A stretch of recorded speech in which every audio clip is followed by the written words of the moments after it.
The market was loud, full of shouting sellers and the smell of ripe fruit. Obinna stood tall by his mother's yam stall, tossing oranges in the air like he owned the place. He was only 16, but his mouth was sharper than most elders in the village. People laughed at his jokes even when they hurt. That was the day she came. Wrapped in dirty rags, with wild gray hair and skin the color of burnt ash, the mad woman danced into the market square. Her feet were bare. Her eyes sparkled like they saw something no one else could. Madu Nile Jago Asasai, all men become trees, she sang, spinning in circles. Children ran. Adults turned away. But Obinna grinned and stepped forward. Hey, mad woman, he called out. Are you selling madness today or just singing nonsense again? Laughter rose. She stopped spinning and stared at him. Her gaze was calm, too calm. Then, without a word, she pulled something from her wrapper. A small black seed. This is yours, she whispered, placing it gently in his hand. Her fingers were ice cold. Plant it, on the day your pride dies. Obinna blinked, caught off guard. But he quickly chuckled and tossed the seed into his pocket like trash. The crowd cheered his joke. He bowed, enjoying their laughter. But that night, his dreams were full of fire. Trees with faces. A woman singing beside a grave. And when he woke up, the seed was glowing faintly in his pocket. The next morning, something strange happened. Obinna's voice vanished. Obinna woke to the sound of the rooster crowing. He yawned, stretched his arms, and reached for the calabash of water beside his mat. But when he tried to say, "Good morning," to his younger sister, nothing came out. He cleared his throat. Still nothing. Panic crept in. He clutched his neck and tried again. Only air. His sister blinked at him, confused. Obinna? Are you playing a game? He shook his head wildly. By the time he ran to the medicine man, his face was pale with fear. The old man pressed his ear to Obinna's chest, tapped his throat and shook his head slowly. No wound, no fever, the man said. But something has taken your voice, boy. Something not of this world. Obinna pointed to his pocket, suddenly remembering the seed. It was still there, warm to the touch. He placed it on the mat. The medicine man narrowed his eyes. Where did you get this? Obinna scribbled in the sand. From the mad woman in the market. The man stood quickly and stepped back. Throw it away. Burn it before it roots your spirit. Obinna tried, but his hand wouldn't open. The seed clung to his fingers like it had grown roots under his skin. No matter how he pulled, it stayed with him. That night, Obinna sat alone under the palm tree behind his house, silent and shaking. He watched the stars, and in the distance, he swore he heard the mad woman's voice again. All men become trees, but some trees are cursed to speak only when the forest calls them. And then he saw it. The seed had begun to sprout, right there in his palm. Obinna's hand began to change. Something ancient was waking inside him. Obinna sat frozen under the palm tree, staring at his hand. The seed had cracked open, not in the soil but in his skin. Tiny green tendrils curled out of his palm like living veins. He scratched at them, tried to pull them off, but they only grew deeper. His heart pounded. What was happening to him? By morning, his hand had turned pale green, the veins dark like vines. He wore a wrapper over it, afraid of what others would say. His voice still hadn't returned, and now this? If his mother saw it, she'd take him to the priestess, and that woman hated anything she couldn't explain. Obinna stayed away from the market that day. Instead, he walked to the forest's edge, where the trees whispered and the wind carried old songs. Maybe the mad woman was there. Maybe she had answers. He waited by a bent irako tree, but no one came. Instead, something else did. A shadow. Tall, with glowing eyes, no face, just a cloak of wind and dust. Obinna stumbled back, terrified. But the figure spoke without words. The voice echoed inside his head. You laughed at her pain. Now you carry her curse. But it is not punishment, it is invitation. Destiny knocks through suffering. Obinna blinked, shaking, unsure if he was awake. Then the figure was gone. Only silence remained.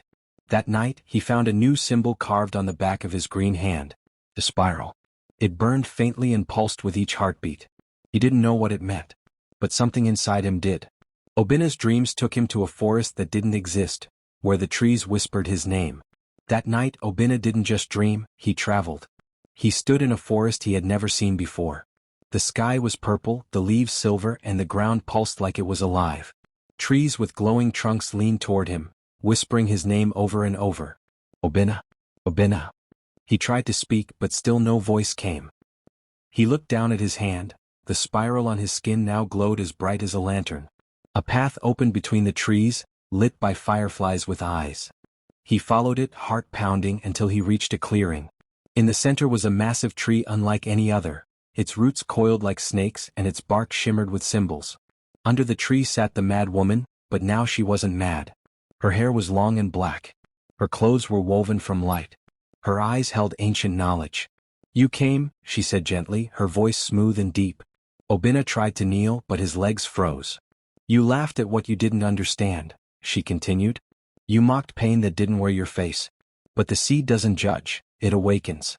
And now it has chosen you." He pointed at his hand, eyes wide with fear. She smiled. "That's not a curse," she whispered. "That's your beginning." Obinna tried to ask her what that meant, but the wind blew, the forest vanished, and he woke up sweating on his mat. His pillow was damp. His body ached. But the mark on his hand, it was now carved deep into his skin like a tattoo. And this time it glowed in daylight. The villagers saw the mark, and some began to whisper that Obinna was no longer human. The next day Obinna tried to hide his hand under a long cloth, but it was no use. As he stepped outside, an old woman fetching water gasped. "Chinik, what is that on your hand?" Obinna shook his head, unable to explain. But the glowing spiral had already caught attention. More people gathered, children pointing, women crossing themselves, a hunter clutching his charm bag. "Is it a sign?" one asked. "Witchcraft," another whispered. "Maybe he's been chosen, or cursed." Obinna wanted to run, but his legs felt heavy. He glanced at the sky, wishing he could disappear. Then came User, the priestess's loud and cruel assistant. He marched toward Obinna with a crooked staff and a twisted smile. "You think you can walk among us, glowing like a spirit?" User hissed. "Show us your hand." Obinna refused. User grabbed his arm roughly and tore the cloth away. The crowd gasped. The mark had changed. Around the spiral, leaves had begun to grow, real tiny green leaves blooming from his skin. Obinna yanked his hand free and ran. He didn't stop until he reached the edge of the forest, breathing hard, heart racing. That night, his mother said nothing during dinner. She had heard. Everyone had. Later, she placed her hand gently on his back and whispered, "Whatever this is, Obinna, don't let them bury you before your roots grow." Her words gave him courage. But outside in the wind, he could hear User's voice echoing in the dark. "Tomorrow we call the priestess. He must be examined. Or removed." Obinna is summoned before the priestess, but what she sees in him shocks even her. At sunrise the village square was quiet, too quiet. Only the sound of goats bleating and pots clinking in the distance filled the air. Obinna stood in front of the shrine, heart thudding like a drum. The priestess, Mama Yugo, was a tall woman with ash-gray hair and eyes that saw deeper than most dared to look. She wore a red wrapper with cowrie sewn across the chest. Her staff, carved with ancestral faces, stood taller than him. User stood proudly beside her, arms crossed. "Mama," User said, pointing at Obinna. "Show her the cursed hand." Obinna swallowed hard, then slowly unwrapped his cloth. The spiral mark gleamed. The tiny leaves were now full, trembling slightly like they were alive. The villagers gasped. But Mama Yugo didn't move. She stared silently, then walked toward him. Her steps were slow, like she walked through water. She stopped just inches away, took his hand and closed her eyes. The crowd waited. After a long moment, her eyes flew open. "This is not a curse," she said quietly, voice trembling. "It's a calling." User stepped back. "What?" "This boy has been touched by the forest of mirrors," Mama Yugo whispered. "Only the ancestors choose who carries this seed. He is part of an old promise." Obinna blinked. What did that mean? "You mocked what you didn't understand," she said to him. "But now your soul must walk the path others fear." She turned to the crowd. "Do not touch him. He is no longer one of you, but he may be your only hope." Gasps spread like wildfire. User's face darkened. Obinna stood still, confused, afraid, but something inside him felt awake. That night, a hidden scroll appeared beside Obinna's mat, written in a language only his marked hand could read. Obinna couldn't sleep. His mind spun with Mama Yugo's words, not a curse, a calling. But what kind of calling made people fear him? Why did his hand grow leaves? What was the forest of mirrors? As he lay on his mat, the wind howled softly outside. His mother snored gently in the next room. Then, thud. Something had fallen beside him. Obinna sat up quickly. On the floor, glowing faintly, was a scroll made of bark. Its surface shimmered like moonlight on water. He picked it up with shaking hands. The moment his fingers touched it, the spiral on his palm flared bright green, and the leaves on his hand trembled. Suddenly words appeared across the scroll, written in a language he had never learned, yet somehow understood. When roots grow in flesh, the time of return begins. Walk alone. Trust the spiral. The first test comes with sunrise. Obinna stared in shock. Test? The scroll crumbled into dust in his hand. He barely had time to think before a sharp pain burned through his chest. He clutched his heart, falling back on the mat. The room spun. His vision went dark. When he opened his eyes, he was standing, not in his room but in a mist-covered field. The grass was purple. The sky pulsed like a heartbeat. All was silent except for the sound of something breathing. Then he heard it. A whisper from the wind. Prove your worth, or be buried in roots not your own. From the mist, a shadow with his own face stepped forward, grinning. Obinna must face a darker version of himself, and only one will return from the test. Obinna stared at the shadowy figure before him. It looked just like him but twisted. Its eyes were black holes and its smile was wide, sharp and cruel. I am who you pretend not to be, the shadow hissed. The voice that mocks. The pride that poisons. The boy who laughed. Obinna stepped back. The shadow raised its hand, and to Obinna's horror, it too had the glowing spiral. But instead of leaves, thorns grew from its skin, dripping with black liquid. This is your first test, the voice from the wind echoed again. Defeat the part of you that refuses to change. The shadow lunged. Obinna dodged, heart pounding. They tumbled in the strange grass, rolling and kicking. The shadow was strong, stronger than he expected. It whispered lies into his ears as they fought. You're nothing without your voice. No one respects you. You only care about being seen. Obinna screamed inside even though no sound came out. His fist slammed into the shadow's face, but it turned to smoke and reappeared behind him. You will never change. Obinna dropped to his knees, gasping. Then he looked at his marked hand, at the leaves. They weren't just growing. They were moving, reaching toward the ground. He touched the soil. Suddenly, vines burst from the earth, wrapping around the shadow. It screamed as the plants pulled it downward, deeper into the ground, into darkness. When the mist cleared, Obinna stood alone. The wind whispered, first root accepted. 2 more remain. He blinked and woke up back in his room, sweat dripping from his forehead. But now his voice had returned. And something else too. A new leaf had grown over his heart. The next day, Obinna begins to hear the thoughts of people around him, whether he wants to or not. The morning light crept into Obinna's room like soft fingers. He sat up slowly, rubbing his head. His heart still raced from the dream, or was it a vision? The test felt too real to forget. Then he noticed something else. He could hear his mother thinking. Please let this be the day things return to normal, her voice echoed, but her lips didn't move. Obinna blinked. He stepped outside and passed his neighbor, Papa Ibuka. The old man nodded at him kindly, but Obinna heard him thinking. That boy's touched. He'll bring danger to us all. Obinna stumbled back. The sounds weren't loud, but they buzzed like bees at the edge of his mind. As he walked through the village, the voices followed. I should have never laughed at him. What if he curses us next? Why does he look stronger? Taller? Obinna held his head, trying to block them out. He couldn't focus. Everyone's private thoughts, fears, and secrets swirled around him. Then he heard one voice that was colder than the rest. Tonight, we tie him up and leave him at the edge of the forest. Let the spirits take what they started. It was User. Obinna turned sharply and saw him standing with 3 other young men. Their faces looked calm, but their thoughts were poison. Obinna ran. He didn't stop until he reached the river. There he screamed into the wind. Why me? What am I becoming? A whisper answered from deep inside him. You are becoming what the world forgot. Truth in roots, justice in leaves. That night Obinna didn't sleep. He watched the moon. And waited. User and the others come for him at midnight, but Obinna is no longer easy to trap. The village was silent at midnight, too silent. Even the crickets had gone quiet.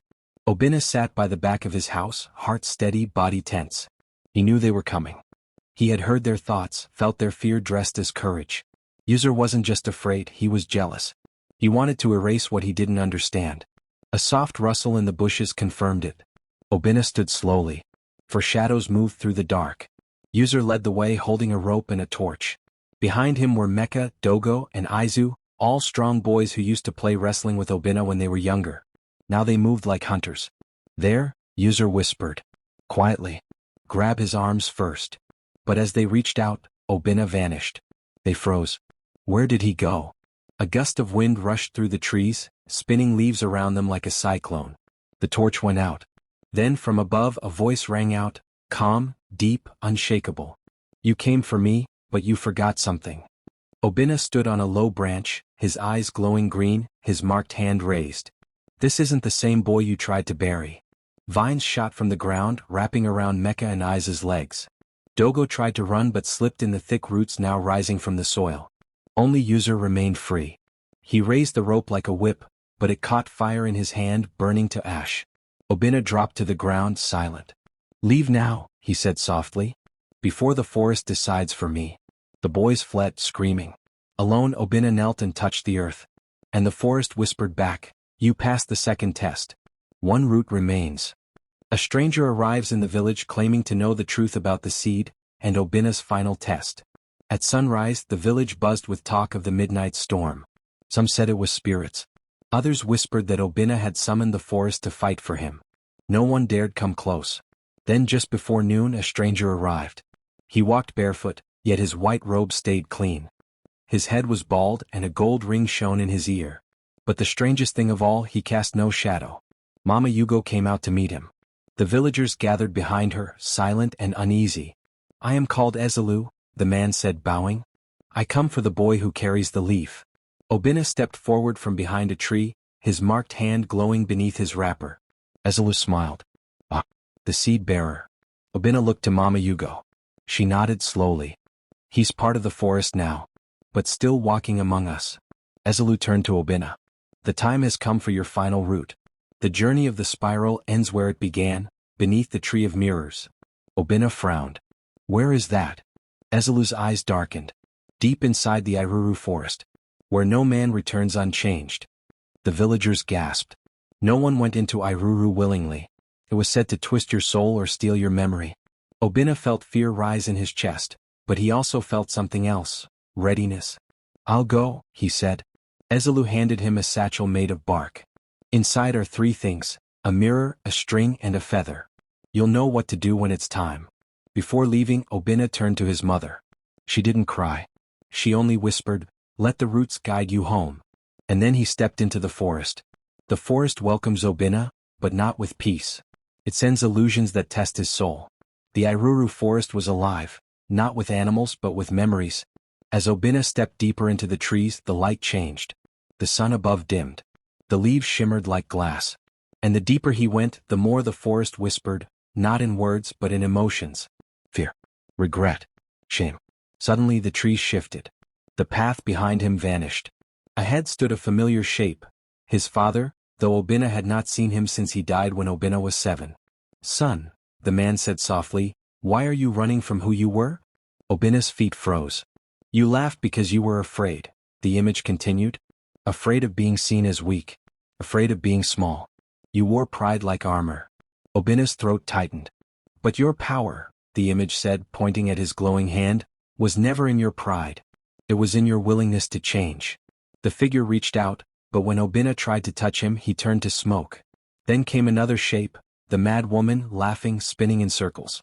You thought I was mad, she said. But madness is only misunderstood truth. And now you carry it. Obinna fell to his knees, heart pounding. He opened the satchel Ezelu gave him.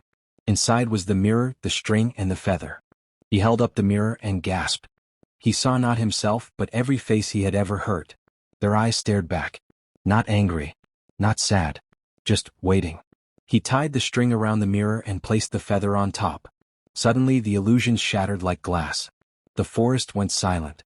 And the spiral on his hand pulsed once, twice, then dimmed. He stood. Stronger. At the center of the forest stands the tree of mirrors, and Obinna must give something up to enter. The deeper Obinna walked, the quieter the world became. No birds. No breeze. Just the soft crunch of leaves under his feet. And then he saw it. The tree of mirrors. It stood taller than any mountain, its trunk smooth and silver, like it was carved from moonlight. Instead of leaves, it bore tiny mirrors, each one reflecting a different version of Obinna. Laughing, crying, angry, lost, and broken. He stepped closer, heart trembling. But a voice from nowhere stopped him. To enter, you must give up what still owns you. Obinna paused. Give up what? The bark of the tree split down the middle. A narrow doorway appeared, glowing softly. He looked at the satchel. The mirror, the string, the feather. Tools. Symbols. But this was different. The tree wanted something real. Obinna thought hard. What still owned him? Suddenly he knew. He untied the cloth around his neck, the one his father gave him before he died. It had been his comfort, his shield, his secret fear. Letting it go meant stepping into the unknown alone. Tears stung his eyes as he kissed the cloth and placed it at the base of the tree. Immediately the mirrors shimmered. The doorway widened. He stepped inside. The inside of the tree was warm, glowing with roots that pulsed like veins. Voices whispered all around him, not words but truths.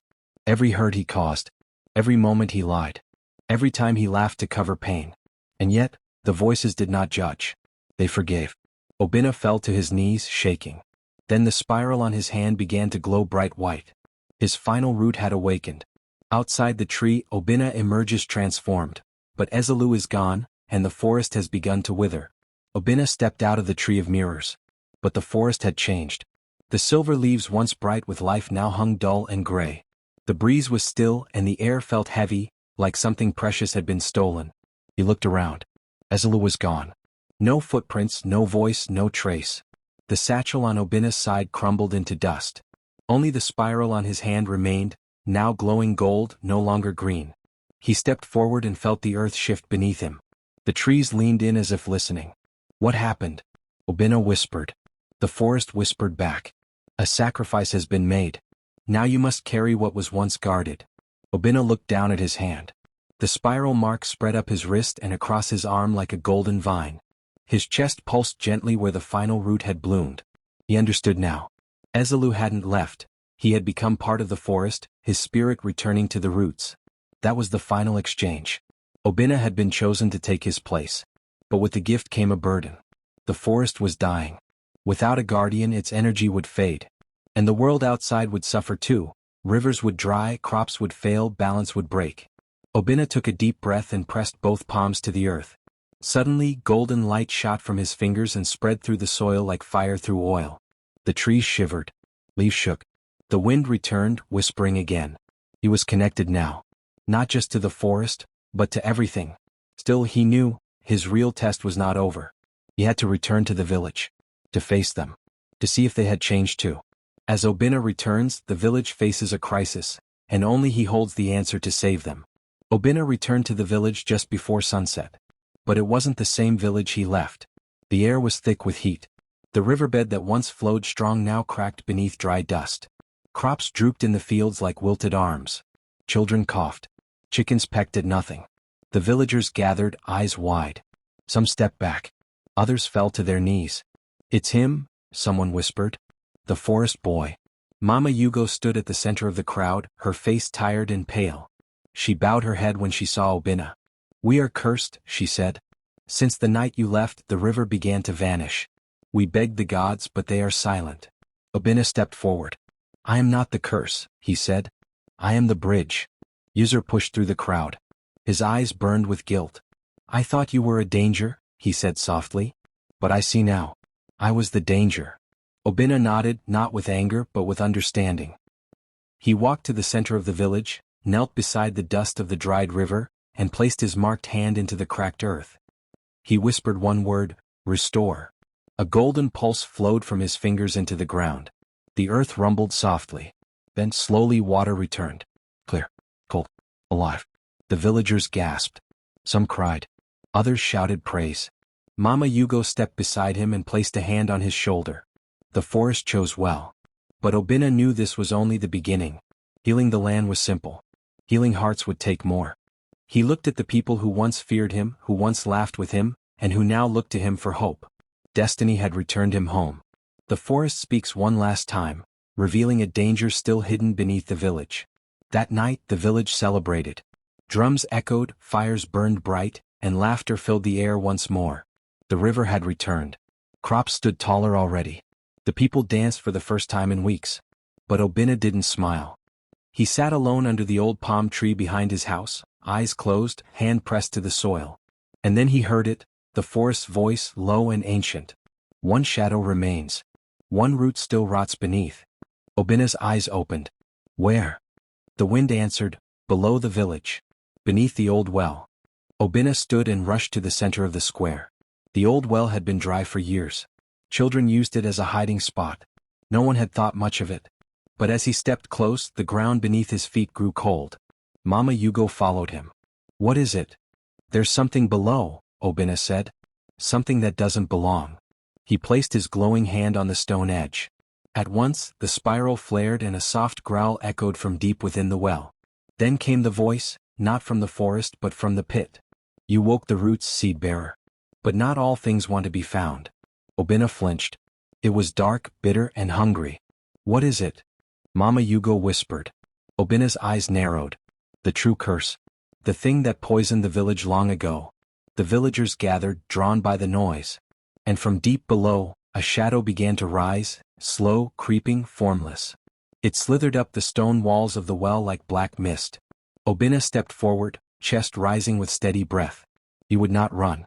The shadow rises, and calls itself Obinna's other half. To defeat it, he must give up something sacred. The shadow poured from the well like a river of smoke. It twisted and rose until it formed a shape, a mirror image of Obinna but taller, darker, and crueler. The villagers screamed and scattered, hiding behind huts and trees. Mama Yugo stood firm, her staff shaking in her hand. The shadow smiled with no mouth. I am everything you buried. Every cruel laugh. Every secret shame. Every time you thought you were better. Obinna's heart pounded. This was not just a spirit, it was the part of himself that refused to die. The spiral on his hand pulsed weakly. You passed the forest tests, the shadow said, circling him. But you never faced me. Obinna stepped forward. Then I will. The shadow stopped. You think you can fight me with light? You are me. Obinna looked around. The villagers watched from the dark, their eyes filled with fear, not just of the shadow but of him. He realized then, to defeat the shadow he couldn't fight it with power. He had to let go. He reached for his chest and pulled free the final leaf, the one that had grown after his last test. It pulsed with golden light, full of truth, full of love, full of pain. He held it out. I am not perfect, Obinna said. But I am willing. The leaf floated toward the shadow and touched its chest. The shadow let out a scream that cracked the air like thunder. Then, it shattered. Into ash. Into silence. Obinna dropped to his knees, exhausted. The spiral on his hand dimmed, fading into a simple scar. He had given up power to find peace. And the village was finally safe. The forest offers Obinna one last gift, but he must choose between staying or disappearing forever. The air in the village turned still. The wind stopped as if waiting. The shadow was gone. Obinna knelt in the dirt, chest rising slowly. Around him, the people began to step forward, carefully, quietly, like they were waking from a long sleep. Mama Yugo helped him stand. You did what no one else could. Obinna looked at the well. It was quiet now. Cling. Then the forest whispered again, this time only to him. The final root is yours. But all roots go deeper still. A gift awaits you. A choice. Obinna felt a warm pull in his chest. His hand reached out on its own. Before him, a path opened where there had been none, just beyond the market toward the iruru trees. The villagers didn't see it, but he did. He followed it. At the end stood the mad woman. But she wasn't mad. She stood tall and still, her eyes clear, her wrapper glowing with golden threads. Around her neck was the spiral symbol, carved in ivory. You've done well, she said softly. But now you must choose. She held out 2 seeds. One will root you here. You'll live among your people, guiding them, growing old.